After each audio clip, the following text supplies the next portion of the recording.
T'sais, on voulait une cause qui avait besoin d'une voix puis de lumière.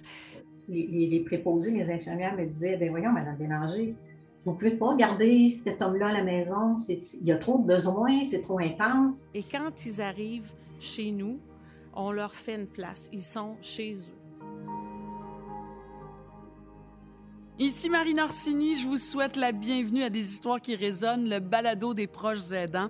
Aujourd'hui, beau sujet, sujet important en fait, nous parlerons des milieux d'hébergement. Comment vit-on, une fois le choc passé, la réalité lorsque l'aidé, la personne qu'on aide, est dans un autre milieu de vie que celui de sa maison? Comment se transforme le rôle du proche aidant? Comment aussi activer nos capacités d'adaptation? Vraiment plusieurs questions sur lesquelles il faut se pencher et c'est ce que nous allons faire avec la directrice générale de la Société d'Alzheimer de la Rive-Sud de Montréal, Julie Gagné, qui nous parle de l'importance du travail d'équipe. Ça, c'est leur philosophie. Travail d'équipe avec les proches aidants. Également, Madeleine Bisson de Val-d'Or, proche aidante de son mari Gilles, âgé de 74 ans. Et Véronique Cloutier, oui, la belle Véro, qui nous rend visite parce qu'elle ouvre bientôt les portes de la toute première maison de la Fondation Véro et Louis à Varennes, vouée aux adultes autistes. Vraiment un milieu de vie extrêmement important. De belles rencontres pour vous aujourd'hui. Bienvenue à tous.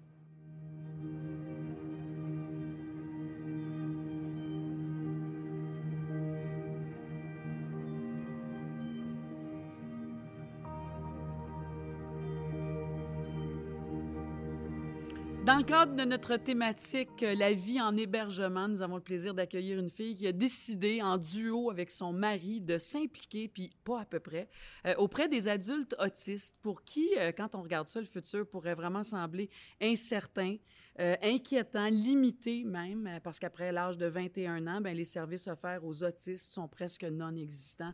Véronique Cloutier, bonjour. Allô, Marina, merci beaucoup de me recevoir. Puis pour parler de ça, c'est mon sujet préféré. Bien, je le sais, puis écoute, ça fait plusieurs années que tu baignes là-dedans, puis là, on en parle depuis tantôt, on va essayer de tout vous redire ça. Ouais. Mais c'est quand même extraordinaire, ce projet-là. Donc, vous avez fait naître la Fondation Véro et Louis, et c'est incroyable de penser qu'après l'âge de 21 ans, les autistes adultes sont comme quasiment orphelins de services. Là. Oui, absolument. Il n'y a rien pour eux. C'est que la scolarité se termine à 21 ans pour les personnes autistes. Donc, après ça, tes options, c'est, bon, il y a évidemment des centres de répit, des centres de jour qui sont ultra importants, Ouais. qui sont essentiels. Et ça, il y en a des offres à ce niveau-là, mais il n'y a pas d'hébergement permanent. Ce qui fait que des familles avec un adulte autiste, quand les parents vieillissent ou si un des parents tombe malade ou s'il y a une situation de précarité, là, il faut retourner sur le marché du travail. Il y a beaucoup de facteurs qui font que tu pourrais avoir besoin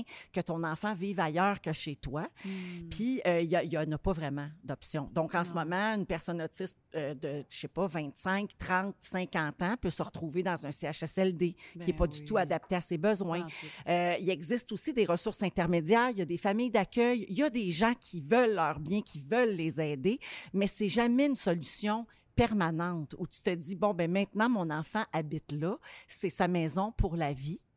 Puis après, moi, je n'ai plus à m'inquiéter. Ouais. Je m'en occupe, je l'aime, je vais le voir, je l'amène chez nous à Noël, mais je n'ai pas à m'inquiéter de est-ce qu'il est bien au quotidien. Tous ses besoins. Puis à long terme, quand je vais vieillir, quand je vais mourir, où est-ce qu'il va aller? Ouais. Nous, c'est à ce besoin-là qu'on voulait répondre. Donc, c'est toujours important pour moi de le remettre en contexte parce que ça heurte des gens qui œuvrent déjà dans ce milieu-là quand je dis que ça n'existait pas. Il y en a des services. Il y a certains services, il y a certaines ressources, mais l'hébergement permanent adapté avec une programmation offerte pour les personnes autistes, ça n'existait adaptée pas. Entièrement à leurs besoins, ça, il n'y en avait pas. Et c'est ça qu'on a essayé de faire. Est-ce qu'on l'a fait, en fait? Oui, oui. On l'a pas essayé, je dirais qu'on l'a fait. Pas mal, entièrement. À quelques semaines de l'ouverture de la maison, je te dirais qu'on l'a fait. Incroyable. Est-ce qu'on peut dire aussi, Véro, que c'est un peu de la faute de Guylaine Gay, tout ça?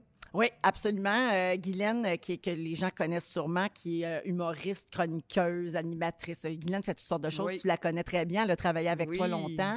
Guylaine est mère de 2 garçons autistes. Un qu'on dit de haut niveau, c'est-à-dire il est verbal, il est fonctionnel. Léo, qui va être relativement autonome, je te dirais. Oui. Et Clovis, son plus jeune, qui lui est non-verbal et donc qui est vraiment... qui a des traits... plus caractéristique de ce qu'on entend de l'autisme. Là. Par exemple, il fait du flapping avec ses mains, il y a certaines rigidités, il y a certaines peurs. Oui, exactement. Bon, très, très sensible, il est colleux, alors que Léo, lui, aime pas se faire toucher. Chacun a ses il y a autant de formes d'autisme qu'il y a de personnes autistes. C'est ce que j'ai appris dans les dernières années. Donc, Guylaine a ces 2 garçons-là, dont elle est la maman. Puis, elle a écrit un livre qui s'appelle « 2 garçons à la mer », qui raconte avec beaucoup d'humour, mais aussi beaucoup de sensibilité, son quotidien avec ses garçons. Tu l'avais lu, ce livre-là? Moi, je l'ai lu, ce livre-là, puis je l'ai lu dans... Tu sais, de la vie, des fois, arrange les affaires, puis les planètes s'alignent. Moi, j'ai lu ce livre-là alors que Louis et moi, on était à la recherche de notre grand projet de vie. C'est-à-dire, on voulait unir nos forces puis notre notoriété, puis nos pour aider du monde. Pour aider des gens. Mais moi, le Véro, c'est ce qui m'impressionne, c'est que il n'y a pas d'enfants autistes autour de toi, en tout cas pas que je sache. On n'en a pas dans nos familles puis dans notre entourage proche. Je me dis, c'est incroyable que vous ayez eu l'idée ou l'ouverture, la générosité, l'ouverture surtout, de faire, on va aller chercher une cause qu'on connaît pas, mais qu'on sait, les besoins sont tellement grands. Mais moi, c'est ça qui m'impressionne. Ben écoute, t'es fine, pour nous, c'est pas... pour nous autres, ça allait de soi. Parce qu'on voulait vraiment faire une différence en choisissant une cause. Ouais. On voulait une cause qui avait besoin d'une voix puis de lumière. Et c'est là qu'on est tombé donc sur le livre de Guylaine. Puis j'étais dans mon lit le soir, puis j'ai lu ça. Puis elle dit une phrase précise dans le livre où elle raconte qu'elle rêve d'une maison comme ça qui va accueillir des enfants comme les siens. Puis là, elle dit, est-ce que cette maison-là va tomber du ciel, Guilou? Non, quelqu'un de généreux va entendre mon appel, tu sais. Puis là, ça m'a rentré dedans. J'ai dit, je pense que c'est nous autres. Fait que là, j'en ai parlé à Louis. Louis est sceptique. Louis n'est pas le genre à s'emballer rapidement. Fait qu'il m'a dit, c'est sûr que ça existe, puis Guylaine, elle ne le sait pas. Fait que là, on a fait des recherches. On s'est informé vraiment comme il faut. On a demandé à des recherchistes avec qui on travaille à la télé de faire des recherches pour nous. Puis on s'est aperçu que c'est vrai que de l'hébergement permanent adapté, il n'y en avait pas. Puis c'est comme ça qu'on a parti notre projet. Fait qu'au début, on voulait ramasser de l'argent puis redistribuer à d'autres fondations qui ont des maisons comme ça. Puis là, se rendant compte qu'il n'y en avait pas, Louis a un petit côté entrepreneur aussi. Fait qu'il s'est dit, faisons-la. Tout ça, c'était plein de bonnes intentions et de naïveté, ma belle Marina. De naïveté, hein? Est-ce qu'on peut dire, là, tu peux nous dire ça, mais on ne sait pas dans quoi on s'embarque des fois. On ne sait pas du tout dans quoi on s'embarque. Tu sais, tu arrives là, toi, dans le domaine de la philanthropie, tu veux changer les choses, tu veux aider, tu veux bien faire, mais il y a un paquet d'obstacles sur la route, là, tu sais, qui peuvent, par moments, honnêtement, être décourageants.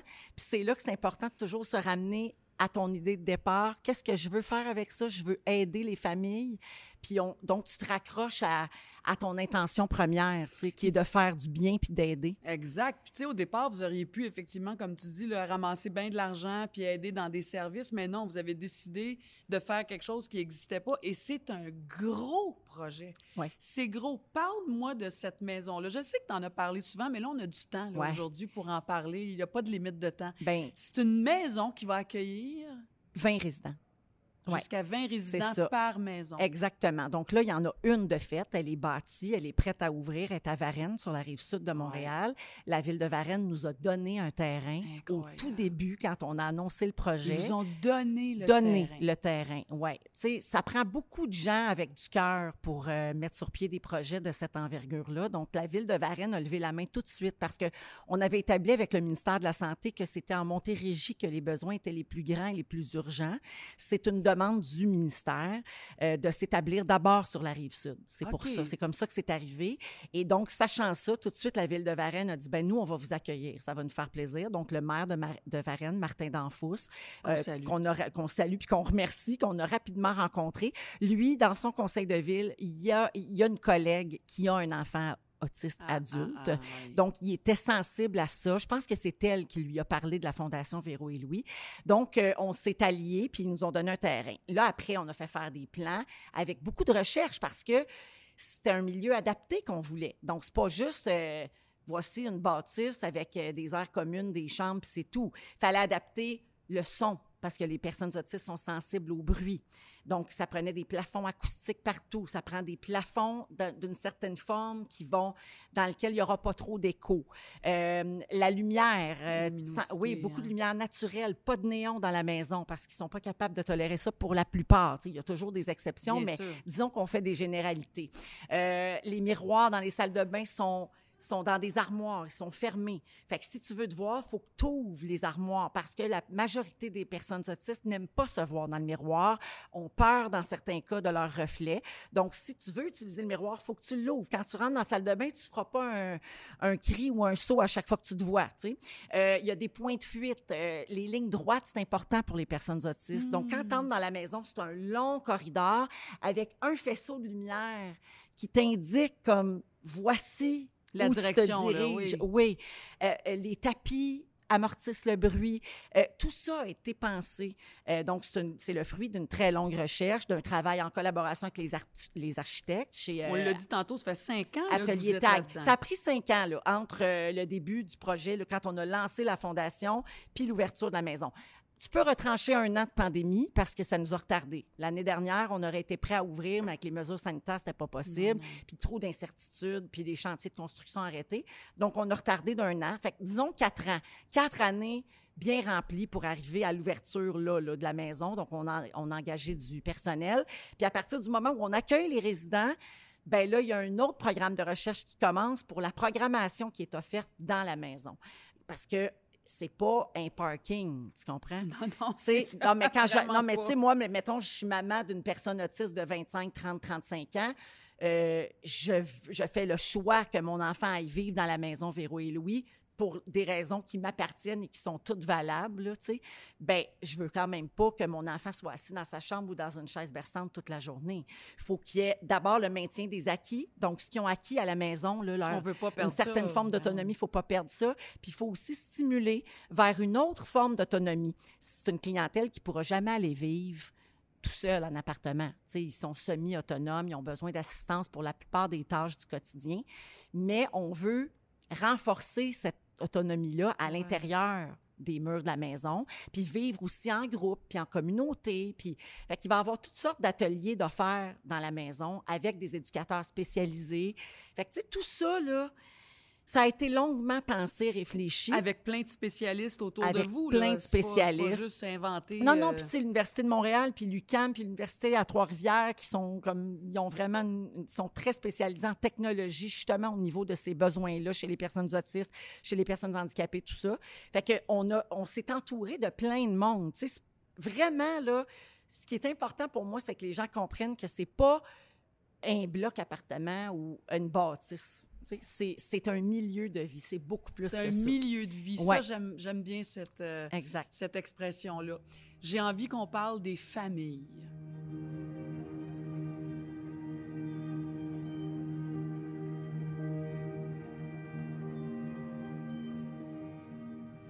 On est en compagnie de Véronique Cloutier dans le balado des proches aidants et on parle aujourd'hui, on parle de la vie en hébergement et quel invité idéal parce qu'on parle de la fondation, donc Véro et Louis et ces maisons-là pour les autistes adultes. Ces maisons-là, Véro, vous êtes en train de placer les draps dans les lits, là. Je veux dire, Oui. vous êtes en train de finaliser, ça ouvre dans quelques semaines. On est là, j'arrive de la maison justement, là, juste avant de Oui. venir te voir. On passe beaucoup de temps là ces temps-ci parce qu'on accueille, on rencontre les familles avec les résidents. On accueille les premiers employés. Là. Tantôt, j'étais avec le chef cuisinier. Il installe sa cuisine, il déballe son lave-vaisselle. Fait que... Ça aussi, au niveau des repas, là, l'alimentation, ça doit être particulier aussi. Oui, parce que chez les autistes, il y a beaucoup de rigidité alimentaire. Ça, c'est Guylaine Gay qui m'a appris ça. Les textures, Oui, ça va, ça varie, là. Tu sais, le spectre est très, très large. Donc, il y en a qui vont manger juste une affaire, puis ça va être ça. Il y en a d'autres, c'est plus un problème de texture. Il y en a que ça va être séparer les affaires. Il y en a, tu sais, trop chaud, trop froid, pas de sensibilité, trop de sensibilité. Aussi, ça prend des spécialistes. C'est ça. Puis, tu vois, notre chef cuisinier dans la maison ce matin, là, justement, j'ai dit, qu'est-ce que tu vas leur faire à manger de bon, là, Christian? Puis il m'a dit, ce qu'ils veulent. Je vais faire ce qu'ils veulent. Je vais m'adapter, je vais rencontrer les parents. Puis il va bâtir son menu autour de ça, puis des désirs de nos résidents. Imagine. Tu sais, fait que c'est vraiment personnalisé, puis c'est fait avec tellement d'amour, Marina. C'est ça qui est Mais j'ai tellement le plus de frissons, beau. je te jure, là, j'ai des frissons de la tête aux pieds à t'écouter, à regarder tes yeux. Mais tu sais, ces temps-ci, nous autres, on pleure beaucoup parce qu'on est justement on est sur les derniers milles de la concrétisation de ce projet-là, puis... Vous arrivez au fil d'arrivée. On arrive, là, tu sais. La première fois qu'on a visité la maison avec des murs, puis des portes, puis des lumières, puis des salles de bain, on a pleuré, on a capoté. Là, on est dans l'autre étape. On rencontre les familles, tu sais. La semaine dernière, je suis montée à l'étage où il y a les chambres, puis là, sur les portes de chambre, il y a la photo avec le nom de chaque résident. Mais pour moi, ces résidents-là, jusqu'à la semaine dernière, c'était des dossiers. Comprends-tu? Ben oui. Ils ont été sélectionnés par le CISMO, qui est le CI3S de la Montérégie-Ouest, avec qui on collabore étroitement, puis il y a une chance qu'on les a, tu sais. Eux autres, il y avait une liste d'attente, ils connaissaient les besoins, qui correspondaient à ce qu'on avait, tu sais, qui on voulait aider, dans le fond, dans la maison, là, tu sais. On voulait principalement aider des personnes autistes qui sont en milieu familial, donc qui habitent toujours avec leurs parents, qui sont à bout de souffle, épuisés, malades, vieillissants, etc., tu sais. Donc, eux autres savaient ça. Alors, c'était des dossiers pour nous. Puis même au début, on n'avait pas les noms. C'était confidentiel. Fait que c'était des numéros, c'était des lettres, tu sais. Le dossier A, le dossier B. Et là, à un moment donné, on a su les noms, mais c'était encore un peu abstrait. Puis la semaine dernière, la photo avec le nom sur la porte de chambre, Alexandra va vivre là. Sarah va habiter cette chambre-là. Tu sais, Olivier, il habite dans cette chambre-là. Alexandre, il joue du piano. Chantal, elle aime les cartes routières. Elle aime ça lire des cartes routières. Marie-France, elle capote sa lecture. Elle va apporter sa chaise de lecture dans sa chambre. Tu sais, on est là, on est dans le concret des êtres toute humains. Toute la finition, toute la dentelle. Toute la dentelle. Puis on est beaucoup dans l'émotion des parents. Bien là, oui, parce que là, il y a un détachement qui va se faire aussi. Oui, tu sais, ton podcast parle des proches aidants. Bien, tu sais, nous autres, c'est eux autres qu'on voulait aider d'abord. C'était ça notre souhait. C'était, oui, d'offrir un beau milieu de vie aux personnes autistes, mais c'est l'impact sur les familles. C'est ça qui est très, très, très grand et important. Mais c'est ça, je regardais les chiffres, là. Une personne autiste accueillie dans une de vos maisons, ça touche de 3 à 7 personnes. Ben oui, parce que tu as les parents, les frères et sœurs. Quand il n'y a pas de frères et sœurs, c'est-tu parrain, marraine, oncle, tante. Tu sais, quand on dit ça prend un village, là, tu sais, ben pour des enfants qui sont pas neurotypiques ou des gens à besoins particuliers, c'est encore plus de monde. Il faut se relayer parce qu'il y a de la fatigue, il y a de l'épuisement. Quand tu as un petit frère, une petite sœur, ça teinte toute ta vie de famille. Tu sais, on a une résidente, là, ses parents sont assez âgés. Elle a passé toute sa vie à la maison. Elle est dans la cinquantaine, OK? Donc, tu te doutes que ses parents, ils ont 75-80, là. Puis elle a une sœur. Fait que là, les parents, eux autres, ils sont dans le... Tu sais, quand je te parle d'émotion, il y a le soulagement de voir ce projet-là se concrétiser puis de voir que, OK, enfin, je vais respirer. Mais il y a un deuil aussi. Il y a le deuil de je me suis occupée de mon enfant toute ma vie. Puis là, elle ne vivra plus chez nous. Puis là, à côté, tu as la sœur. La sœur qui, elle, est plus dans le soulagement parce qu'elle, elle savait que c'était la prochaine, là. Quand les parents ne pouvaient plus, ou si les parents meurent. Sont à bout, là. Oui, puis elle, la prochaine sur la liste. Mais elle, là, moi, je la connais pas, sa sœur, là, tu sais. Elle a-tu elle-même des enfants à besoins particuliers? Es-tu séparée, monoparentale? As-tu 3 jobs? Tu sais, elle a-tu de la place dans sa vie pour accueillir sa sœur, même si elle l'aime de tout son cœur? Peut-être que non, tu sais. Puis on n'a pas les compétences, c'est ça qu'on veut souligner avec cette balado-là, c'est que les proches aidants, on a beau aimer nos enfants, nos parents, nos familles, on n'a pas les compétences. Pas toujours. On n'est pas des thérapeutes, on n'est pas des médecins, on n'est pas des éducateurs psychologues. spécialisés. Exactement. Absolument. C'est pour ça qu'il faut aller chercher de l'aide. Exact. Puis, tu sais, on parle beaucoup du cas extrême. Nous autres, au début, là, on pensait beaucoup aux parents vieillissants qui s'inquiètent de qu'est-ce qui va m'arriver si je meurs. Je n'ai pas le droit de mourir ou d'être très malade, tu sais. Nous autres, on pensait beaucoup à ça. Puis, chemin faisant, tu te rends compte que c'est pas juste ça.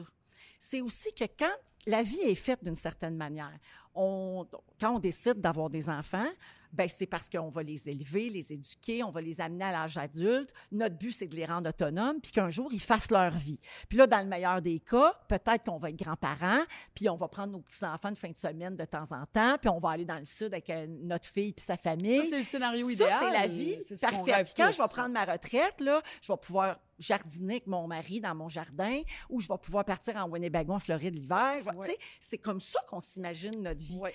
Les parents de ces enfants-là à besoins particuliers, puis là, je parle de personnes autistes parce que c'est ceux qu'on aide, mais ça vaut pour un paquet de C'est situations. multiple, ouais.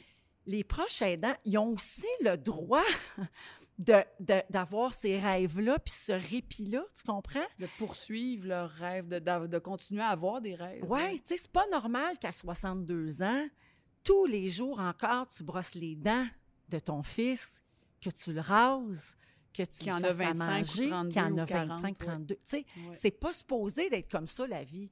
Je sais que ces parents-là, ils disent, oui, mais c'est mon enfant, Bien c'est sûr. ma réalité, je l'aime, je le fais sans On y ferait penser. tous, bien sûr. On le ferait toutes, Oui. là.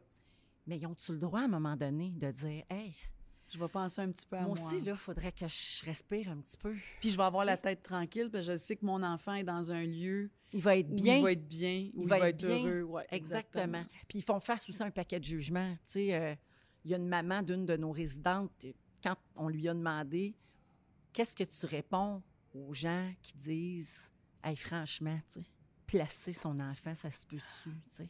Elle dit, amène-moi les voir. Moi, ma réponse, c'est, je vais te laisser 2 semaines. Tu m'en reparleras. 24 heures, je pense qu'on Même pourrait 24 peut-être heures. pas s'en... Ouais. Je veux parler de ces familles-là, Véro, parce que c'est sûr, là, tu sais, tu parles d'eux, là, les parents, les frères, les sœurs. Écoute, ça a dû être vraiment un miracle, votre arrivée dans leur vie, parce que comme il n'y en avait pas, en tout cas pas ce type de service-là, ces résidences-là, Ben, c'est quoi, qu'est-ce que tu entends? C'est quoi les réactions? Ben, tu Qu'est-ce sais, qui- miracle, c'est un grand mot. Ben non, tu mais sais, c'en est c'est un sûr miracle, que pour Véro. plusieurs de ces... OK, je veux juste dire une chose avant de répondre à ta question. J'ai toujours un genre de... Je sais pas pourquoi, c'est comme si ce projet-là était tellement beau et grand. J'ai énormément d'humilité par rapport à ça. Ben, je le Tu sais. comprends? Je Bien veux pas sûr. que... C'est parce que quand j'en parle, puis que je m'emporte, puis tout ça, là, puis que je mets l'emphase sur à quel point ça va aider, puis que c'est beau, je me sens toujours comme si je faisais ça pour me faire dire bravo. Ben non, on le C'est sait, pas- puis tu l'as dit 100 fois. C'est pas ça pantoute, Ben tu non, comprends? tu n'es pas obligé de faire ça. Bon, maintenant... Donc, Non, puis pour revenir à ce qu'on disait au début de notre entretien, ça aurait été bien plus facile de juste lever des fonds puis leur distribuer. puis t'as pas OK? besoin du capital de sympathie, tu l'as déjà. Je veux dire, on va tout mettre ça de côté. C'est Là, ben, c'est ça. pas Mais, ça. oui, mais je suis beaucoup Ouais. habitée de ça depuis que je côtoie les familles puis que je me tiens dans la maison plus puis qu'on engage du monde. Je suis comme, je sais pas, c'est beaucoup d'émotions à gérer en même Ben temps. oui. Peut-être parce que la responsabilité est très grande, puis parce que c'est très beau, puis c'est beaucoup d'émotions, fait que ça fait beaucoup à apporter. Bref, ceci dit, ce qu'on nous dit beaucoup, c'est ça, c'est que c'était comme inespéré. Ben oui. C'est une chose que les familles souhaitaient, mais ils ne croyaient pas vraiment. Il y a une maman qui n'est pas, dont l'enfant n'habitera pas dans la maison Véro et Louis. Elle est sur la Rive-Nord, puis on n'est pas rendu là, mais on la côtoie beaucoup, tu sais, parce qu'on tisse des liens avec des familles oui. de personnes autistes depuis 5 ans. Donc, Josée, elle, nous dit souvent, la Fondation Véro et Louis, là, l'idée de la maison, du milieu de vie, pour moi, ça a transformé le mot néant en mot espoir. Puis, ce qu'on nous dit, c'est que juste l'espoir, c'est déjà immense. Tu sais, quand tu ne le vois pas, là, tu ne le vois pas. Juste que quelqu'un ouvre une brèche, on me dit que c'est déjà beaucoup. Fait que ça, Ben, c'est ce que j'imagine. j'entends le plus souvent. J'imagine. Comme tu dis, la paix d'esprit.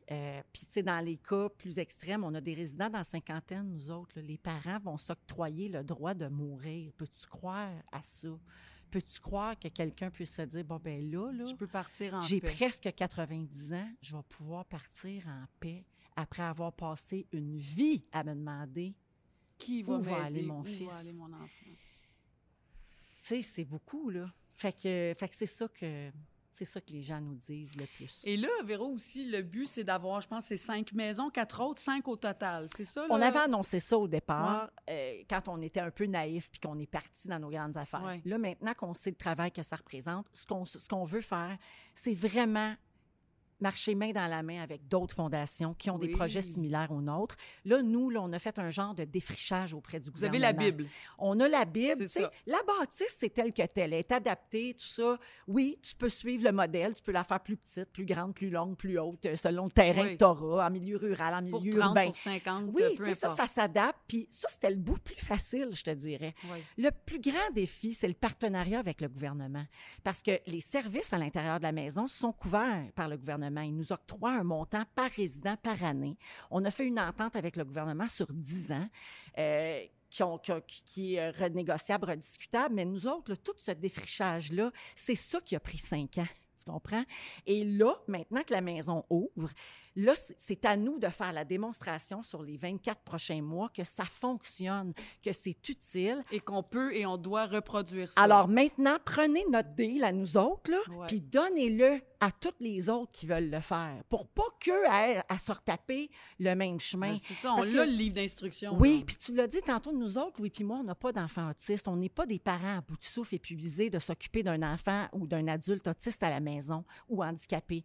Mais ces autres fondations-là, pour la plupart, sont portées par des parents qui Ouais. sont directement touchés, Ouais. qui sont brûlés, épuisés, puis qui font juste comme... On peut-tu être SOS. entendu par Ouais. avoir de l'aide? Fait que nous autres, là, notre porte-voix, c'est à ça qui sert. Notre spotlight là, qu'on voulait, tu sais, qu'on avait déjà, Louis puis moi, puis qu'on a voulu prendre, puis tourner sur une cause, c'est à ça qui va servir le plus. C'est mon plus grand rêve en ce moment.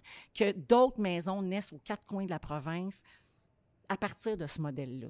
Puis après, ça s'appellera plus Véro et Louis, puis tout ça, puis ça n'a plus aucune importance. Ce qui est important, c'est qu'on aura aidé au départ, Ouais. puis que ça fera des petits. Mettre puis en que- place un véhicule puis qui qu'il y va aura, continuer. après 20 personnes aidées et leur famille, il y en aura 40, 60, 200, 10 000 un jour peut-être, qui Ouais, sait. on le souhaite. Véro, merci tellement. Bravo. Merci à toi. Puis bravo à tous ces adultes, ces familles, ces parents qui vont jouir, qui vont profiter de cette nouveauté-là dans leur Ouais, vie. en espérant Et que tout ça va bien se passer pour tout le monde, que c'est C'est une sûr. adaptation qui va se faire en douceur de part et d'autre. Puis, puisque je suis ici, j'aimerais lever mon chapeau et envoyer tout mon amour à tous les proches aidants parce que j'en côtoie depuis 5 ans, puis je vois vraiment le don de soi que ça prend, puis c'est tout à fait admirable. Ben, le message est transmis. Merci, Véronique Cloutier. Merci à toi.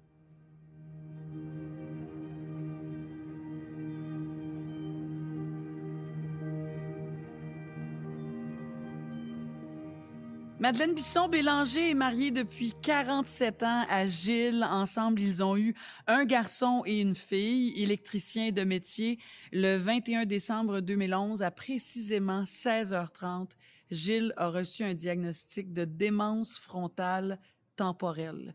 Si on recule à sa retraite en 2005, ils décident tous les deux de partir en motorisé et font 100 000 km de route, puis un autre 500 km sur la côte ouest des États-Unis. J'imagine que le bonheur est dans le cœur, la vie est belle, remplie de rêves à réaliser.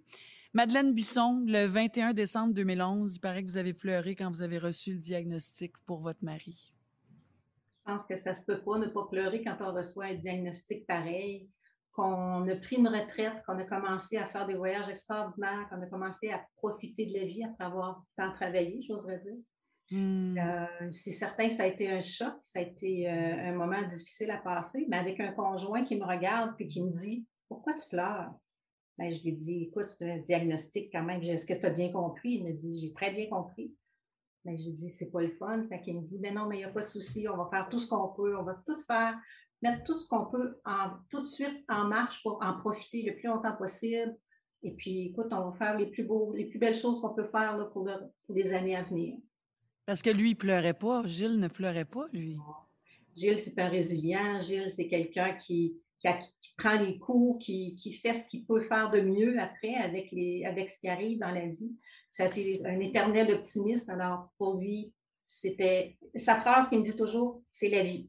Alors, il fallait faire avec. C'est la vie. Ouais. Ça a été quoi les premiers signes, Madeleine? Comment tout ça est arrivé? Est-ce que vous l'avez senti? Est-ce que ça faisait longtemps que vous regardiez votre mari puis que vous vous posiez des questions sur son état? En 2006, on avait une rencontre avec le médecin, une rencontre annuelle, et puis la forme physique elle est là, il n'y a pas de problème. Mais il y avait quelques petits signes qui faisaient. Je trouvais certains oublis, certaines choses que je remarquais qui étaient inhabituelles, j'oserais dire. Et puis quand on est allé voir le médecin, je lui ai demandé si elle voudrait faire un petit pré-test pour voir comment ça allait. Ça me rendait un peu mal à l'aise. J'ai demandé au médecin de le faire, mais pas en ma présence, pas trop en lui disant. J'osais pas comme faire face à lui pour lui dire Hey, tu as des oublis. Je me sentais pas prête à ça. Alors, le Ouais, médecin me ouais. fait faire un test et Gilles sort du bureau en me disant Ah, ma coquine, tu m'as fait faire un test pour la mémoire. Fait que là, je souris. J'ai dit Ben oui. Ben, il me dit En tout cas, je veux juste te dire que j'ai eu 19 sur 20. J'ai juste manqué la date d'aujourd'hui. Regarde, à la retraite, c'est normal d'oublier la date. Il avait tout à fait raison en plus. Et c'est comme ça que ça a commencé. Mais en 2011, on a fait des grosses rénovations à la maison. Et mon mari a fait de l'électricité pendant au moins 30 ans, parce que 23 ans en tant qu'entrepreneur et avant ça en tant qu'employé. Et tout à coup, je le regarde faire, il est en avant d'un thermostat qui, écoute, il en a changé des thermostats dans sa vie. Et puis là, il est en avant de ça, il n'a plus aucune idée comment ça fonctionne. Alors, il est comme, ça fait presque 20 minutes que je le regarde. Je ne le dérange pas parce que je veux voir comment ça se passe. Et puis là, je me dis, non, là, c'est vrai que ça ne va pas, ça ne se peut pas. Alors là, Et là, lui, est-ce qu'il est conscient? Il n'est pas conscient, là. Il ne sait pas que vous le regardez, puis il s'en rend pas compte, lui non plus, là. Je crois que non. Il regardait ça, Mm. ça lui prenait du temps, mais bon, c'est très difficile de juger s'il s'en rend compte ou pas, parce que Gilles, c'est quelqu'un qui ne veut pas faire de la peine.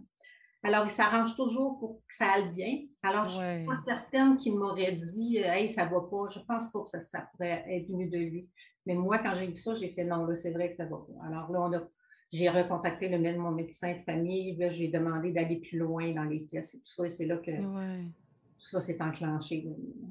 Tout ça s'est enclenché. Ouais. Il a été avec vous, il a habité. Parce que ça a été long quand même, hein? C'est quoi? Là, ça fait comme 10 ans. Puis c'est ces dernières années là, qu'on peut s'en rendre vraiment plus compte quand on regarde votre mari, quand on le connaît surtout. Parce que les premières années, c'était quand même pas si pire. C'est ce que vous dites? La phrase que les gens me disaient toujours, ils disaient, ben voyons, ça paraît pas, mais l'Alzheimer, la vraie maladie Alzheimer, c'est des pertes de mémoire. Gilles, ce n'était pas des pertes de mémoire. J'appelle ça des mémoires de tes actions. Alors, il ne savait plus comment faire. Alors, ça, en groupe, comment faire, ça ne paraît pas tellement. Hein? Je veux dire, il est capable de parler, il est capable de manger, mais il n'est plus capable de s'habiller comme il faut. Il n'est plus capable de faire les travaux qu'il faisait habituellement. Alors, c'est cette perte de mémoire-là qui De là, la s'installe. démence frontale temporelle, c'est ça, hein? Oui, on dit Ouais. frontotemporal, exactement. Oui, c'est ce qui est arrivé. Alors, ça, c'est la partie du cerveau qui est touchée. C'est la partie du cerveau cognitif. Alors, toutes les actions qu'on est habitué de faire, les choses que l'on connaît, bien, on les perd graduellement. Mais la mémoire, Gilles a encore beaucoup de mémoire. Il se rappelle de Ouais. lui, il nous reconnaît. Si je lui parle des amis, il réagit. Tu sais, il entend la voix de son frère, de ses frères, je voudrais dire, et il les reconnaît. Alors ça, même après un diagnostic, ça va faire 10 ans en décembre, le diagnostic, Ouais. même après tant d'années, cette mémoire-là est encore présente. Oui. Et donc, c'est les acquis hein, qu'on perd, en fait. C'est les acquis. Voilà. On fait un bout de chemin là, dans le temps. Je sais qu'à un moment donné, votre fils lui a offert une montre GPS en cadeau. Et j'aime bien, ça a été quoi votre réaction? Écoutez, la raison de l'achat, c'est qu'en 2017, bon, c'est sûr que la maladie prenait de plus en plus de place. Alors nous, on avait une maison sur le bord de l'eau, c'est quand même assez grand. Alors là, je trouvais que ça commençait à être un petit peu trop difficile à Pour gérer, vous? à garder. Ben Alors, oui. on en est venu d'un commun accord. Ça n'a pas été facile parce que lui ne voulait pas quitter cet endroit merveilleux. Alors, d'un commun accord, on a décidé de vendre la maison et de s'en mettre plus centre-ville, plus proche de toutes les choses à Ouais. Val-d'Or. Ouais. Et alors là, à ce moment-là, pour lui, ça lui faisait perdre ses repères parce qu'à l'autre endroit, il faut dire que Gilles, c'est un grand marcheur et pendant des années, il marchait 7, 8, 10 kilomètres par jour. Et il y avait toujours la même petite marche qu'il faisait à l'autre endroit où on était, à l'autre maison. Mais là, en déménageant à un nouvel endroit, j'ai dit, oh là, c'était moins facile parce que là, Hmm. c'était complètement ailleurs. Et il voulait continuer à marcher. Alors moi, pour le tenir à lui, c'est bien sûr, je ne voulais pas arrêter ça. C'est un équipe extraordinaire, la forme physique. Hein? Alors, j'ai marché avec lui. Alors là, il me disait, on va-tu marcher? Bien là, moi, dans le déménagement et tout ça, ça commençait à être plus compliqué. Alors, mon fils, il m'arrive une bonne journée et il me dit, maman, j'ai trouvé une montre avec un GPS dessus. Alors, on va pouvoir le suivre partout où il est. Pas plus t'inquiéter. Alors là, moi, je lui ai dit, et oui, ça, c'est génial. Ça va lui garder son autonomie, puis ça va me permettre un peu de répit. Tu sais, il faut s'avouer les vraies choses, là. Absolument. C'est quand même beaucoup d'attention. C'était pas tellement de l'aide physique que j'avais à donner, mais de l'aide, de la surveillance, tu sais, Oui, oui. que Puis ça. il y a des étapes, Madeleine. Je pense que l'étape où on a dû lui enlever son permis de conduire, parce que vous en êtes arrivé à ça, il est arrivé un incident aussi lié à ça, hein? Ben, il est arrivé un incident, mais comme je vous dis, depuis le début, Gilles s'arrange pour que ça se passe bien. Alors, il est arrivé un petit incident, on était mis au courant, pas un accident, non, rien de grave. Puis on était mis au courant, et puis quand il est revenu de sa petite balade, il rentre à la maison, fait que je lui dis, bon, ça a bien été? Oui, oui. Je lui dis, t'es pas arrivé un petit quelque chose cet après-midi? Alors, il s'assoit à la table, il avait déjà son permis de conduire dans la main, puis il m'a dit, je pense que je suis mieux de conduire à partir de maintenant. Alors, il m'a donné son permis de conduire, ça s'est Eh, fini. mon Dieu! Il m'en a jamais reparlé, il n'a jamais redemandé pour conduire. Il avait pris conscience à partir de ce moment-là, puis il était mieux de plus conduire. Mais c'est incroyable comment votre mari semble avoir vraiment une force de caractère. Je veux dire, est-ce qu'il y a eu des moments pour lui de découragement, de colère? Là, je parle dans ces premières années-là. Là. Est-ce qu'il y a eu des épisodes comme ça qui étaient vraiment, où on le retrouvait vraiment bouleversé, j'imagine? Je ne les croirais pas, mais c'est jamais. Jamais. C'est jamais arrivé. Jamais. C'est jamais arrivé. C'est Gilles incroyable. est un gars comme ça, je vous le dis, la résilience sur deux pattes, c'est incroyable. Il fait face à ce qui arrive, il passe à travers ça. Pendant une longue période, on a parlé beaucoup, son recul de plusieurs années, on parlait beaucoup de l'aide médicale à mourir. C'est quelque chose que Gilles aurait vraiment aimé. Alors là, on écoutait toujours ces émissions-là. Moi, dans un état vraiment, les larmes aux yeux, je me disais, on serait mieux de pas écouter ça. Il me disait, je veux tout écouter. Je veux comprendre. Alors là, je vous dis ça pour vous expliquer comment Gilles traverse à travers les épreuves qui arrivent d'une façon incroyable. Puis vous dites que vous avez un mari qui vous rend ça facile. Ce sont vos mots. Hein? Ben, c'est les mots qui me viennent à la bouche parce qu'il me rend ça facile, parce que depuis qu'il est entré en CHSLD, il ne m'a jamais redemandé pour sortir. Bien, c'est ça, parlons-en, parce que là, l'étape après ça, on fait des sauts, là, mais en 2019, ça devient plus difficile parce que là, Gilles passe par des périodes d'hallucination. Bien, ce type de démence-là, c'est ça. En plus de perdre tous tes moyens cognitifs, tu sais qu'à un moment donné, les hallucinations s'installent. C'est assez triste à voir, c'est assez triste à vivre pour lui parce que ça lui crée beaucoup d'angoisse, ça lui crée de la peur, il n'est pas bien. C'est un Gilles que je ne connaissais pas. Gilles est calme, bon, il a son petit caractère, on s'entend, mais dans la vie de tous les jours, c'est un gars calme, c'est un gars, et puis c'était pas comme ça. Ça s'est passé très difficilement.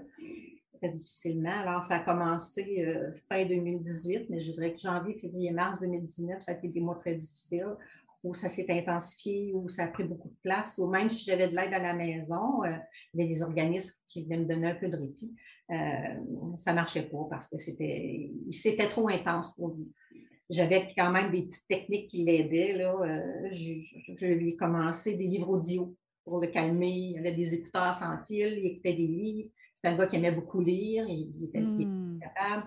Alors là, on trouvait certaines choses qui le calmaient, mais là, on n'y arrivait plus. Là. Dans les derniers mois, on n'y arrivait plus à le calmer.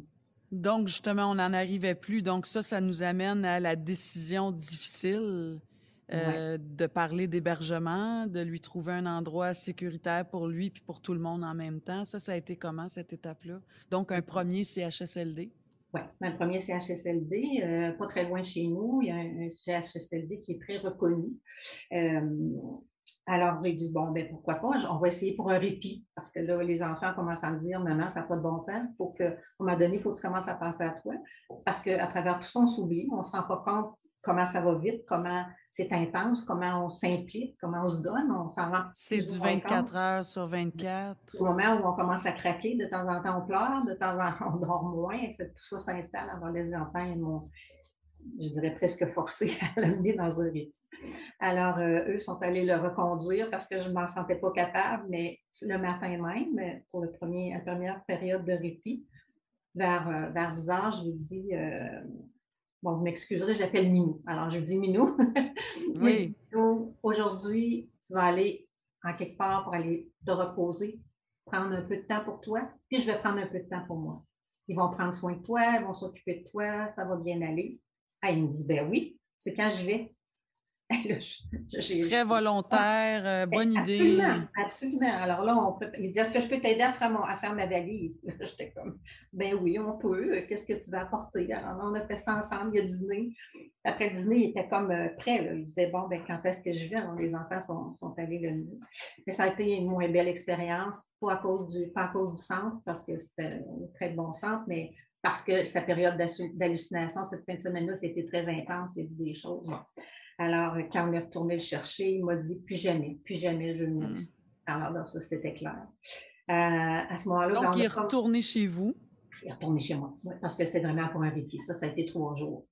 Alors là, il est revenu à Hmm. la maison, mais bon, ça n'allait pas de mieux en mieux. Hein, la maladie, quand elle s'installe, elle recule. Alors, on a commencé à faire beaucoup de démarches avec une travailleuse sociale qui venait à la maison, qui venait de rencontrer, tout ça. Mais Gilles, c'est un petit coquin, c'est un petit wise, parce que quand les personnes arrivent à la maison, habituellement, elle était toujours quand même assez bien, il posait des questions, ça va bien, M. Bélanger? Ben oui, même s'il perd beaucoup la parole. Je dirais qu'aujourd'hui, des mots de 3, une phrase de 3 mots, c'est beaucoup. Hmm. Mais bon, il était toujours à son mieux, mais jusqu'à ce qu'à un moment donné, les hallucinations étaient trop intenses. La travailleuse sociale est venue voir. Là, elle a vraiment vu son état. Elle a vraiment compris ce que je lui disais. Comme elle m'a dit, c'est pas qu'elle ne me croyait pas, mais quand on le voit pas, c'est difficile à C'est sûr, juger bien sûr. où on en est rendu. Alors là, on a convenu de faire un répit, mais au centre d'hébergement à Val-d'Or, dans ma ville même. Alors, on a dit une semaine. Là, elle a dit, c'est assez, je vous vois dans quel état vous êtes, je vois comment ça va, une semaine au moins. Alors, j'étais Mais d'accord. juste avant de poursuivre, vous étiez dans quel état, vous, Madeleine? Parce que là, la travailleuse sociale vous dit, je vois l'état dans lequel vous êtes. C'était quoi cet état-là? Un état de fatigue extrême. J'étais, bon, la larme à l'œil régulièrement. On- Lui, il dormait quand même assez bien, mais moi, je ne dormais pas vraiment parce que Ben non. le temps qui se lève, que je ne l'entende pas, trop fatiguée, je vais le manquer, bon, etc. Alors, ma fille a passé beaucoup de temps à la maison. Elle était en arrêt de travail à ce moment-là, puis elle me disait, non, non, ça n'a pas de bon sens. Elle disait, la tête te tourne 24 heures sur 24 parce que tu le regardes, Hmm. tu vérifies, il lui manque quelque chose, tu lui donnes, il n'y a même plus besoin de parler, que tu es tellement à l'affût de ses besoins que finalement, toi, hein, tu t'oublies, tu fais plus rien. Ben non. Ben non. Il y avait des petits répits quand les dames venaient, mais même je sortais de la maison, puis je me disais, ah, je ne prendrais pas le 3 heures parce que tout à coup, ça ne marche pas. Tout à coup, que les hallucinations embarquent, Ouais. etc. Fait que mon état, c'était ça. C'était un état d'alerte contre 24 heures sur 24. Épuisant. Et donc, est-ce que cette deuxième tentative-là a été un succès? Est-ce que ça s'est bien passé cette fois-là? Ça s'est très bien passé. Il est entré, bon, pour une première semaine, qu'on m'avait dit, une semaine. Après ça, quand moi, je suis allée le visiter, ils m'ont demandé de ne pas y aller pour 48 heures, pour le laisser bien s'installer, comprendre où il est, etc. Et quand je suis allée, les préposés, les infirmières me disaient, ben voyons, Mme Bélanger, vous ne pouvez pas garder cet homme-là à la maison, il y a trop de besoins, c'est trop intense. Comment vous faisiez à la maison? Mais là, on dirait que quand eux m'en ont parlé, ça m'a comme fait prendre conscience de ce que je vivais sans trop m'en rendre compte de ce qui se C'est passe. souvent comme ça, hein? Les gens disent souvent, c'est les autres qui m'ont fait réaliser où j'étais rendue, en fait, parce que vous êtes dans la spirale, puis vous vivez la vie, là. C'est Absolument. ça, hein? Ouais. Absolument. Alors, Alors, est-ce que c'est cet endroit-là où il n'est plus reparti, finalement? exact. C'est ça. Et Exact. donc, il est resté. Alors, ils ont étiré le répit d'une autre semaine. Puis à un moment donné, ils ont dit, ben, on va se rendre jusqu'au milieu mai. On a rencontré vraiment tout le personnel en charge des admissions avec un médecin qui est extraordinaire, qui m'a beaucoup aidé, qui nous a compris, qui nous a accompagnés là-dedans. Et quand on a dit, bon, là, on va le garder, ça n'a pas de bon sens que vous le repreniez à la maison. Le 6 de juin, on s'est rassemblés, le médecin, toute l'équipe, mes enfants. Euh, mais j'ai dit, moi, c'est pas moi qui vais le dire. Là. Moi, je m'en sens pas la force. Fait que le médecin a dit, non, non, c'est moi qui explique ça. Alors, Dr. McGee a fait un job extraordinaire. Il lui a parlé. Puis Gilles était là, ah ben oui, moi. Elle lui dit, là, M. Bélanger, malheureusement, vous ne pouvez pas retourner à la Vous maison. retournerez pas, non. Encore une fois, dans un état de compréhension, de lâcher prise, de OK, d'accord. Là, il Eh disait, vous mon comprenez Dieu! bien? Oh oui. Bon. Est-ce qu'ils comprenaient à 100%? Je ne le saurais jamais. On ne sait pas comment ça se passe dans leur tête, mais je vous dis, à partir de ce moment-là, il ne m'a jamais demandé pour ressortir. C'est certain que je me suis mis à y aller 2 fois par jour, le dîner, le souper, parce que de plus en plus, il perdait aussi ces moyens-là de s'alimenter seul. Alors, on a installé Ouais. les visites. Ouais. Et il en est où aujourd'hui, votre mari Gilles? Donc, il est toujours à cette résidence-là. Je sais que vous êtes bien entouré, hein? Vous avez vos enfants. Mais lui, il en est où? Puis vous, vous en êtes où dans votre propre cheminement? Comment ça se passe? Euh, Quand vous dites on est bien entouré, mais vraiment bien entouré, là, vous parlez des enfants, mais il faut parler aussi des amis qui nous ont accompagnés. Quand moi, j'avais pris le rôle d'aller l'alimenter 2 fois par jour, à un moment donné, j'ai dû arrêter pour une intervention. Les amis ont pris le relais. C'était incroyable de voir le lien, tous les liens d'amitié, tout ça qui se sont, je dirais, Hmm. renforcés même avec ça, tu sais, parce Ah, que puis des fois, c'est le contraire, hein? Souvent, c'est le contraire. Les gens savent plus où se les placer, gens savent plus s'éloignent. quoi dire, ils s'éloignent très souvent. Alors vous, ça a été le contraire, en fait, hein? Le groupe rapproché avec lequel on était ont vraiment pris le relais. Ça a été génial. Bon, c'est sûr que lui, la maladie fait son chemin. La pandémie m'a empêché d'y aller pendant 2 mois, deux Oui, mois jour oui. pour jour. J'avais peur un peu à ce qui était pour arriver parce que je ne savais pas d'accompagnement, comment ça se passe. Exact. Finalement, j'aime pas les appeler les anges parce que pour moi, les anges, c'est quelqu'un qu'on ne voit pas. Mais au contraire, les infirmières et les préposés, c'est des personnes extrêmement présentes. Ah oui. Ils m'ont tellement aidé à passer au travers parce qu'ils ont eu la gentillesse de me faire des vidéos, des FaceTime aux 2, 3 fois par semaine. Ils m'envoyaient des photos pour voir comment ils étaient. Alors, pendant ces 2 mois-là, ben, c'était un 2 mois pour moi pour me retrouver. J'avais comme pas le choix. On n'avait pas le choix, on n'avait rien à faire autre. Oui, C'était oui. un moment qui m'a appris aussi que même si j'y suis pas, il survit très bien. Ben c'est ça aussi, hein. C'est Oui, ce que oui, ça, je trouve que c'est important. Tu sais, il va quand même bien, même si je suis pas là. Puis ça oui, aussi, ça existe. Puis ça aussi, ça se peut. Puis au contraire, j'imagine qu'on devrait avoir un sentiment de gratitude. C'est facile à dire, mais on devrait avoir un sentiment de gratitude, de savoir qu'il est bien. Puis à moins que, tu sais, j'imagine que quand il est en crise, puis tu peux pas être là, ça doit être une torture, mais c'est pas ça la réalité avec Gilles, hein? ben, c'est pas ça parce que, comment je vous expliquerais ça? Ben, effectivement, la médication fait son œuvre. La médication, Aussi. beaucoup, tu sais, faut rendre justice. Hein? La médication fait son œuvre. Ça a beaucoup calmé ses hallucinations. Les infirmières, les préposés ont aussi appris à le connaître quand il devient angoissé, quand il n'est pas, quoi faire, Ouais, comment bien faire. sûr. Alors, tu sais, dans sa chambre, on a installé un petit appareil pour mettre sa musique. On lui a enregistré il y a 6 heures à peu près de musique. On appelle ça sa playlist. Alors, c'est tous Oui. les choix de musique que lui a fait avec moi. Alors, quand ça ne va pas, ou même, ils font jouer pas mal toute la journée parce qu'il est dans un état où il se reconnaît, où il connaît sa chanson, connaît sa musique. Alors, ça le calme beaucoup. Donc, Ça- vous l'outillez aussi. Je trouve ça intéressant parce que vous connaissez votre mari, puis vous l'outillez, comme là, sa musique. Je sais aussi que vous avez fait des enregistrements de messages par vos enfants. Vous lui parlez. Fait au fil du temps, vous avez développé des façons de faire qui sont très positives pour vous, puis pour votre mari aussi. Je trouve ça vraiment très, très inspirant, Madeleine. Merci d'avoir pris le temps de partager ce vécu-là que vous avez avec votre mari Gilles dans votre réalité. C'est un beau cadeau que vous nous faites aujourd'hui. Je vous souhaite paix, joie, santé, puis une bonne continuation malgré le contexte. Et merci d'avoir été là avec nous. Merci à vous, c'est bien apprécié. Merci Ça pour ce fait que vous faites. plaisir. Oui, on vous embrasse. Embrassez votre mari. À bientôt. Merci. Au revoir. Bye bye, Madeleine. Bye.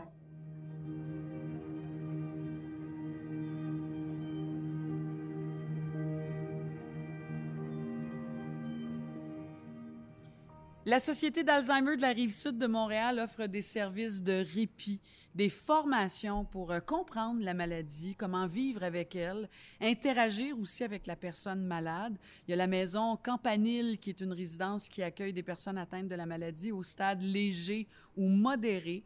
Et pour nous parler de leur service et de leur approche aussi, nous accueillons la directrice générale de la Société d'Alzheimer de la Rive-Sud, Julie Gagnon. Bonjour. Bonjour. Gagné. J'allais dire Gagnon.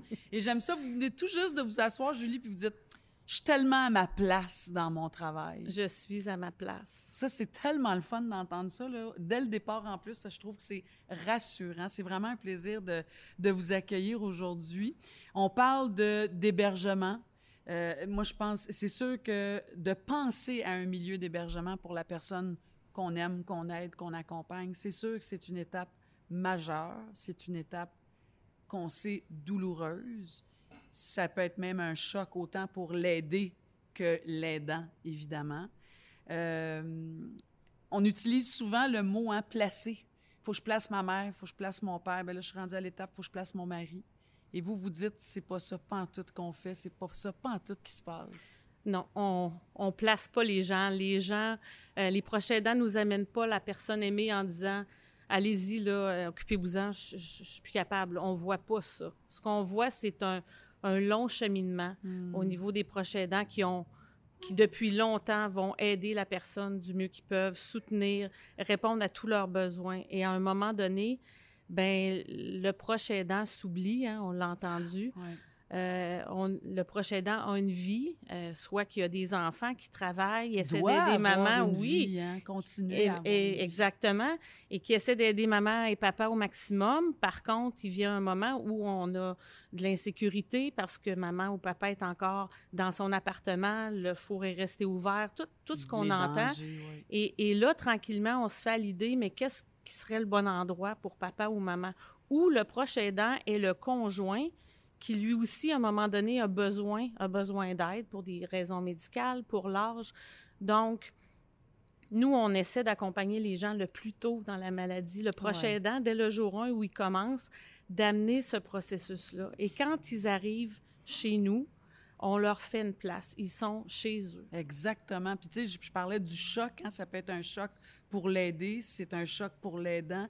Mais une fois ce choc-là passé, une fois cette étape-là passée, il y a quand même une adaptation, évidemment. Et vous êtes là pour ça, parce qu'il paraît que quand on arrive chez vous, c'est « bienvenue chez vous ». C'est comme ça que vous accueillez les gens. Bienvenue chez vous. C'est bienvenue chez vous, bienvenue à la maison. La maison Campanile, c'est 3 petites maisons parce que... Oui, il y a la jaune, la bleue, et la verte. Donc, on veut qu'il y ait un maximum de 9 personnes qui habitent ensemble. Donc, ils partagent la cuisine, maison. Oui, la salle à manger, le salon, et ils ont leur chambre qui est meublée par la famille, avec la courte pointe, avec le vieux radio qui fonctionne pas, avec la lampe, le chapelet. Ça ne nous appartient pas. Les gens sont chez eux. Et les proches aidants font partie aussi de la maison. Ils peuvent venir quand ils veulent, ils peuvent sortir la personne pour aller au chalet, pour aller manger une crème glacée. Ils n'ont pas vraiment de compte à nous rendre non plus. C'est ça. Puis vous, tu sais, je disais tantôt, ça peut être une expérience heureuse. Puis vous dites, non, c'est une expérience heureuse. C'est une belle expérience parce qu'ils vont continuer à participer aux soins, s'ils veulent participer aux soins, aux décisions qui doivent être prises par rapport à leurs parents. Oui, c'est là que vous dites, vous, travail d'équipe. Vous voulez travailler avec la famille. Les aidants font partie de votre organisation. Oui. Et nous, on ne fait pas les choses à leur place. On fait en complémentarité avec eux. Donc, lorsqu'ils ont des besoins ou qu'ils disent... où je vais me lancer là, au niveau financier, puis c'est papa qui s'occupait de tout, puis maman ne sait pas comment, puis on ne sait pas comment. Bien, nous, on a des conseillers aux familles, on a des gens qui les accompagnent tout au long.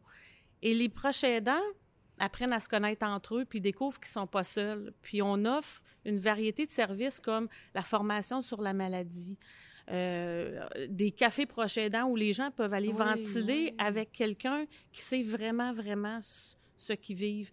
Les gens vivent aussi un deuil blanc qu'on appelle, parce que maintenant que la personne que j'aime est là, la maladie qui s'accélère souvent, qui évolue, bien là, on fait le deuil de tous les plans qu'on avait faits avec cette personne-là pour le futur, mais la personne est toujours là, puis on l'aime encore. Mais il faut faire un deuil d'une certaine partie de ça. Il y a des deuils qui se Oui. font, mais on reste un proche aidant. On Puis reste vous, un vous proche avez aidant. besoin de ces gens-là. On en a besoin parce que grâce à eux, on connaît mieux les gens qui habitent chez nous. Et en quelque part, des fois, je me dis, maintenant, ils ont juste le bonheur à profiter. Ils arrivent, ils savent que la personne a mangé. Ils savent que la personne n'est pas sortie dehors. Ils dorment sur leurs deux oreilles, ils se sentent en sécurité. Mais là, quand ils viennent, ils ont juste du beau à vivre. Ils ont juste du beau à partager. Dans cette organisation-là, la philosophie, c'est on se base sur les gens. Alors, je le disais tantôt, si Mme Poirier aime déjeuner à 11 h, elle, le matin, bien, elle va pouvoir déjeuner à 11 h. Il n'y a pas de règles, ou en tout cas, les règles qu'il peut y avoir sont très flexibles. Là. Je veux dire, on va s'adapter aux gens. C'est pas les gens qui s'adaptent à nous. Non. Non, c'est ça. On appelle ça un milieu de vie. Ouais. C'est qu'on essaie de reproduire le milieu dans lequel ils sont en sécurité, qu'ils sont bien. Parce que déjà, de déménager, ça les dérange. Il y a beaucoup de points de repère. Mais on réalise rapidement parce qu'on ne fait pas ça sur un coup de tête. T'sais, on suit la recherche, on suit les données probantes. On essaie de faire ce qu'il y a de mieux pour eux en résidence. Puis on se rend compte que les gens, rapidement, ils s'adaptent. Puis rapidement, ils ont des nouveaux amis. Là. Puis, Puis en plus, vous dites que quand on arrive, bon, dans ce cas-ci, là, c'est des résidences pour personnes âgées, donc les aînés atteints d'Alzheimer, des stades légers ou modérés. Donc, ça veut dire que les enfants se sont occupés de leurs parents, de la maman, du papa.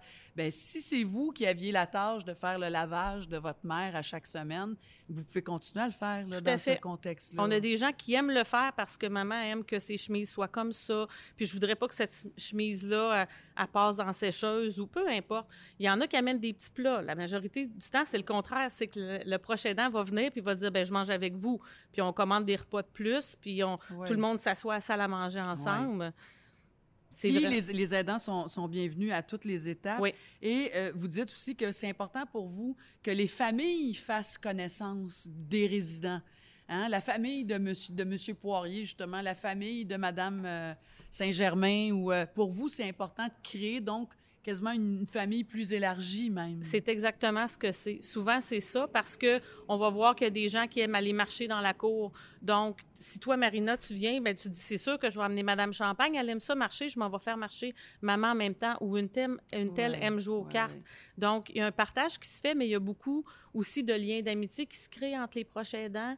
Les gens sont malades, oui, la maladie évolue, mais quand même, je dirais, c'est pas des portes tournantes. Les gens vont quand même rester avec nous assez longtemps pour que les proches aidants qui sont là depuis un peu plus longtemps vont venir accueillir les nouveaux, puis les rendre en confiance aussi. C'est des deuxièmes familles. Puis c'est pas non plus un endroit où les personnes sont assises dans des chaises devant une télé. Là. Il y a des activités, c'est actif, on est proactif. Il paraît qu'il y a du dessin, des jeux, on s'échange les albums de famille, il y a des marches d'organiser. Oui, on a un jardin thérapeutique, on a des animatrices dans les maisons à tous les jours. On a notre personnel parce que on peut pas se comparer à un CHSLD, hein. On a un ratio... 9 résidents par maison, c'est quand même extraordinaire. Mais tu sais, dans un milieu public, par exemple, je pourrais dire, bon, un préposé ou une infirmière auxiliaire va avoir 15-20 clients. Chez nous, je vais avoir 2 intervenantes pour mes 9 personnes. Donc, on a un ratio, c'est vraiment comme une famille. On est le personnel est habillé en civil, pas maintenant, présentement, à cause de la pandémie, mais donc les gens se sentent vraiment chez eux. Puis les familles vivent aussi, on est rassurés par ceux qui nous remplacent en partie, hein? Parce que, je veux dire, les aidants ont encore une place là, c'est juste que leur rôle se transforme. Oui. Mais on est rassuré de retrouver nos parents ou notre monde dans un contexte comme celui-là. Ça, on le sent beaucoup. Oui. Ils connaissent les intervenants de jour, de soir, de nuit. Et puisque les intervenants et toute l'équipe connaissent si bien leurs parents aussi, qu'on peut déceler des fois s'il y a des petites choses qui vont moins bien ou de dire, bien, elle a parlé d'une telle personne, on n'est pas embarqué dans ce sujet-là parce qu'on n'est pas au courant, mais elle parle beaucoup de Nicole ou elle parle beaucoup de, tu sais, puis on invite les proches aidants à faire partie vraiment de tout ce qui est les activités que la personne va aimer, la stimulation. Ce qui va faire que la maladie va évoluer moins rapidement, c'est la stimulation. Puis la stimulation, ça ne veut pas nécessairement dire jouer aux poches à tous les jours, mais ça peut être de lire, ça peut être de regarder un album photo. Fait que si quelqu'un vient une fois par semaine pour chanter les 2 chansons préférées de maman le soir parce qu'elle n'a pas d'autre temps dans sa semaine, cette personne-là, c'est un proche aidant qui vient donner un morceau de bonheur. Exactement. C'est pas parce qu'on n'est pas là 24 heures sur 24 qu'on n'est pas un proche aidant. Puis ce que je trouvais beau, tantôt, on jasait avant de commencer, mais ce que vous disiez, si j'ai à traduire, ce que vous disiez aussi, c'est que vous accompagnez les gens jusqu'au bout de leur vie et les familles restent. Les familles restent. Dans votre contexte, en les plus. Les familles restent. Se sont attachés à vous, se sont attachés à ce contexte-là. Oui, et à la cause. Et ils comprennent qu'ils ont été chanceux d'avoir été mis au courant de tout ce qui existe pour les proches aidants. Mais autour d'eux, il y a plein de gens qui sont peut-être pas au courant, que ce soit pour l'Alzheimer ou n'importe quelle autre maladie. L'aide est là. Et c'est difficile pour quelqu'un de dire « j'ai besoin d'aide ». Mais les gens le font et dès qu'ils le font, ils se rendent compte que nous, on ne fait que supporter et leur donner ce qu'ils ont besoin pour continuer le plus longtemps que possible, pour continuer chez nous, pour continuer jusqu'à la fin. L'année dernière, il y a une dame qui nous avait contactés au début du diagnostic parce qu'on offre de la formation, parce qu'on offre du répit à domicile, de l'accueil de jour. Donc, elle a cheminé longtemps avec nous jusqu'au transfert de son conjoint dans un CHSLD où il est décédé. Mais 2 jours après son décès, elle venait faire la marche avec nous parce qu'elle a dit j'appartiens là, j'ai besoin de faire ça, ça fait partie de ma réalité des dernières années. Qui de mieux pour témoigner ou pour Exactement. consoler quelqu'un d'autre qui arrive ou quelqu'un qui est un peu perdu dans toutes ces étapes-là qui sont obligatoires à quelque part. C'est ces gens-là d'expérience. Ben moi, ma mère était ici, elle a été ici 5 ans, 10 ans. C'est riche. C'est riche et il faut vraiment... Notre rôle, c'est vraiment d'être à l'écoute. Tu sais, des fois, je dis, si je vendais des voitures, j'inventerais un gadget puis je m'organiserais pour dire aux clients qui en ont besoin. Mais c'est pas ça que je fais. Moi, je suis là pour écouter le client puis voir qu'est-ce que ces gens-là, les proches aidants, ont besoin. Puis quand on va avoir découvert un autre besoin ou qu'on va avoir ciblé un autre besoin, nous, notre travail, c'est de répondre à ce besoin-là. Puis, tu sais, je pense que notre plus grand rêve, c'est pas un rêve, c'est vraiment un objectif, c'est de pouvoir quadrupler, augmenter le nombre d'hébergements qu'on va pouvoir avoir pour les gens atteints de troubles cognitifs comme l'Alzheimer, mais peut-être d'aller aider d'autres résidences qui le font déjà en partie, puis de leur amener notre expertise, puis de dire on va vous aider à transformer des milieux de vie parce que cette population-là est vieillissante. Et le nombre de gens qui vont vouloir de l'hébergement dans des milieux de vie, oui, la demande va être grande. Il y a des chiffres qui sortent là, avec les années à venir, genre 2031, je ne sais pas quoi, mais les chiffres sont assez élevés. Julie Gagné, c'est rassurant de vous écouter, avec vos beaux yeux bleus en plus. C'est rassurant. Merci infiniment d'avoir fait le trajet pour venir à notre rencontre aujourd'hui. Merci. C'est un grand plaisir. Merci.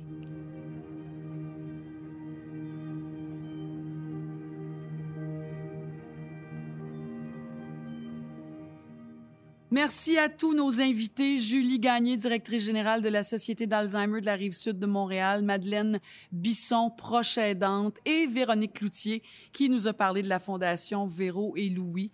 Nous vous remercions d'avoir été là, à l'écoute de ces histoires, de ces témoignages-là, plus que pertinents. Si jamais, comme proche aidant, vous avez besoin de parler, si vous avez besoin d'être accompagné, c'est assez facile, via le courriel info-aidant-à-l'appui.org. Par téléphone aussi, on peut parler à quelqu'un. 1-855-852-7784.